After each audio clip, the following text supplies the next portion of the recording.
சத்குரு வணக்கம். இன்று இந்த பதிவில் இந்த ஃபோட்டோவில் நீங்கள் பாருங்கள், இவர் தான் அன்னை சித்தர் ராஜ்குமார் சுவாமிகள். இவரை நான் சதுரகிரி மலைக்கு போகிறதுக்கு முன்னே அவரை சந்திச்சுட்டு நான் போனேன். இது நம்ம பகவான் கனகன்பட்டி சத்குரு அப்பா நடத்திய ஒரு வழி. இது என்ன சொல்ல இருக்குன்னா, நான் சதுரகிரி மலைக்கு போகணும் அப்படின்னு அந்த முடிவு எடுத்தது நம்ம கனகன்பட்டி சத்குரு அப்பா தான் என்று எனக்கு நல்லா தெளிவாக தெரியும்.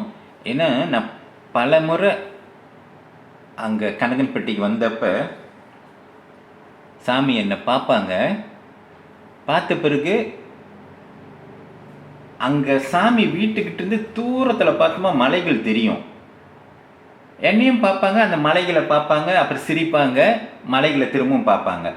அவர் சாமி அவரோட பார்வையிலேயே என்னை பார்த்துட்டு ஒரு ஜாடை கட்டுவாங்க அந்த மலையை பார்த்து. ஆனால் எனக்கு அதோட அர்த்தம் புரியல. என்னத்துக்கு என்னை பார்த்துட்டு அந்த மலையை பார்க்குறாங்க, அப்புறம் ஒரு சிரிப்பு சிரிப்பாங்க.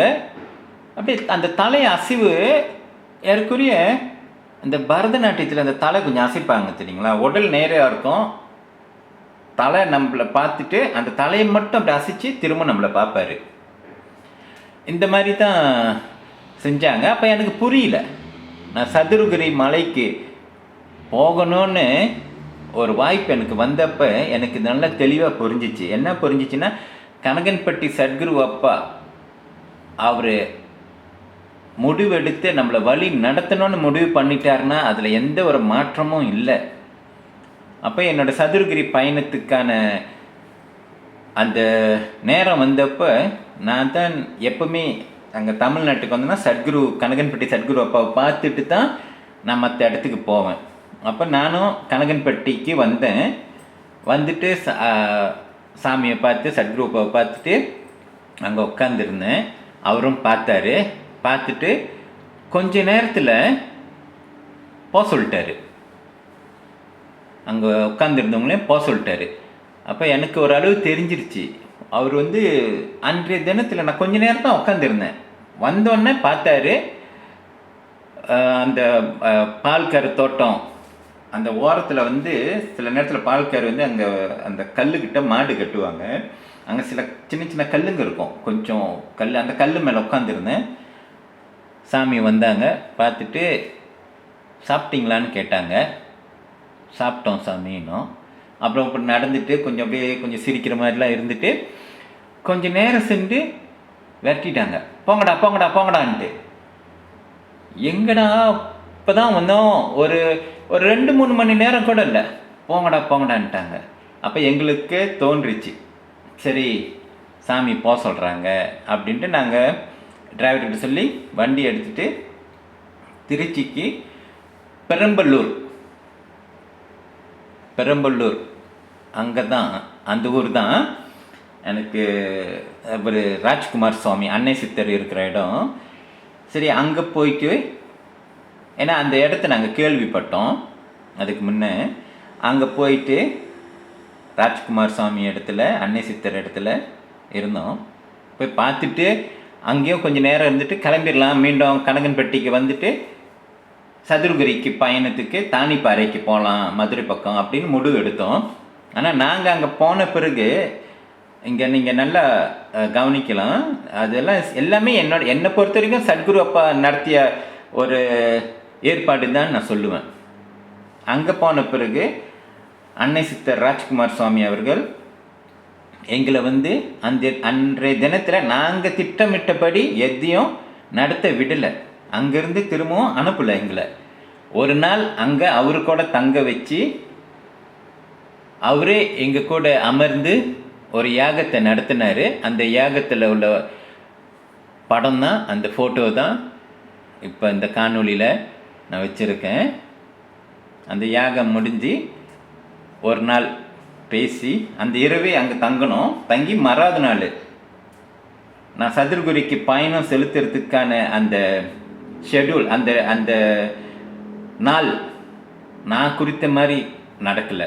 அங்கே போன பிறகு அன்னை சித்தர் அவர் குறித்த அந்த நாளில் தான் நாங்கள் பயணம் செலுத்தினோம். அப்போ அங்கே போயிட்டு இந்த யாகெல்லாம் முடிச்சுட்டு அன்னை சித்தர் மறாவது நாள் ஒரு நாள் தங்கணும்ல, மறாவது நாள் காலையில் என்ன சொன்னாருன்னா, நீங்கள் கொல்லிமலைக்கு போங்கன்ட்டார். கொல்லிமலைக்கு அர்ப்பலீஸ்வரர் ஆலயம் இருக்குது மலையில். அங்கே ஆகாய நீர் தீர்த்தம், ஆகாய கங்கை தீர்த்தம், அந்த அந்த இடத்துல போயிட்டு நீராடி பிறகு அர்ப்பலீஸ்வரர் ஆலயத்தில் போயிட்டு வணங்கி அதன் பிறகு தான் நீங்கள் சதுரகிரி மலைக்கு போக வேண்டும் அப்படின்னு அன்னை சித்தர் சொல்லிட்டாரு. அப்போ நாங்களும் அவர் சொன்ன பிரகாரம் இந்த ஆகாய கங்கை போனவங்களுக்கு தெரியும், ஏற்கனவே 700 படிக்கு கீழே நடந்து போய் அந்த கங்கையில் நீராடி பிறகு அன்னை சித்தர் சொன்ன மாதிரியே எல்லாம் செஞ்சோம். நான் நினச்சேன் ஆகாய கங்கை நீருன்னா ஏதோ ஒரு கங்கை ஓரத்தில் போய்ட்டு தண்ணி எடுத்து குளிச்சுட்டு போக சொல்கிறாரு போலன்ட்டு. அங்கே போன பிறகு தான் தெரியுது 700 படிக்கு மேலே கீழே இறங்கணும். இறங்கிட்டு அங்கே ஒரு சின்ன குளம், நெஞ்சு அளவுக்கு தண்ணி, அந்த குளத்துல கயிறு பிடிச்சி இறங்கி போய் அந்த பாறைக்கல் வலுவலுன்னு இருக்குது, அதில் நின்று நீராடிட்டு பிறகு அன்னை சித்தர் சொன்ன மாதிரி இந்த பூஜைகள்லாம் அர்ப்பலீஸ்வரர் கோயிலில் போயிட்டு வணங்கி பயணம் செலுத்தினோம் சதுரகிரி மலைக்கு. இதில் என்ன நான் சொல்ல வரேன்னா, இவ்வளவும் நடத்தணும் அப்படின்ட்டு சத்குரு சாட்சா எனக்கு தெரியாதுங்க. நான் திட்டமிட்டது கனகன்பட்டி சத்குரு அப்பா பார்க்குறோம், எல்லாம் சொல்லிவிட்டு சாமியை மனசார நினச்சிட்டு சதுரகிரிக்கு போயிடலாம், இதுதான் நான் திட்டமிட்டேன். ஆனால் என்னோட திட்டம்படி நான் நினச்ச அந்த நாளில் என்னால் போக முடியல. கனகன்பட்டி சத்குரு அப்பா அங்கே அனுப்பி என்னென்ன செய்யணுமோ எனக்கு அங்கே போகிறவங்களுக்கு எல்லாத்தையும் செஞ்சு மன திருப்தியாக சதுரகிரி பயணத்தை நடத்தி கொடுத்தாரு. இதுதான் நம்ம கனகன்பட்டி சத்குரு அப்பா மனசார முழுமையாக பிடிச்சிட்டோம். அவர் எடுக்கிற முடிவு தான் நம்ம வாழ்க்கை. அவர் சொல்கிறாருங்களே, வெள்ளை காகிதமாக வா, காலி பாத்திரமாக வா, இதுதான் அவர்கிட்ட போயிட்டுமா, இதுதான் நாம் என்ன முடிவு பண்ணாலும் முடியாது. அவர் நடத்துகிற வழி அதுதான் நடக்கும், எந்த ஒரு மாற்றமும் இல்லை. இது என்னால் உறுதியாக இந்த ஒரு உதாரணத்தை வைத்து சொல்ல முடியும்.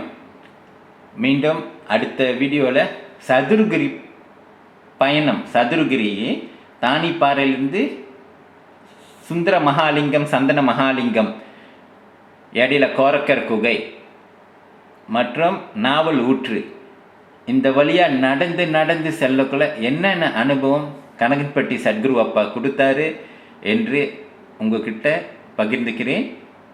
ஒருவேளை சாமி அடுத்த வீடியோவில் இல்லைனாலும் ஏதோ ஒரு வீடியோவில் பகிர்ந்து கொள்ள சொன்னார்னா நான் உங்ககிட்ட விரிவாக சொல்கிறேன். அது வரைக்கும் உங்களிடம் இருந்து விடைபெறுகிறேன். நன்றி, வணக்கம்.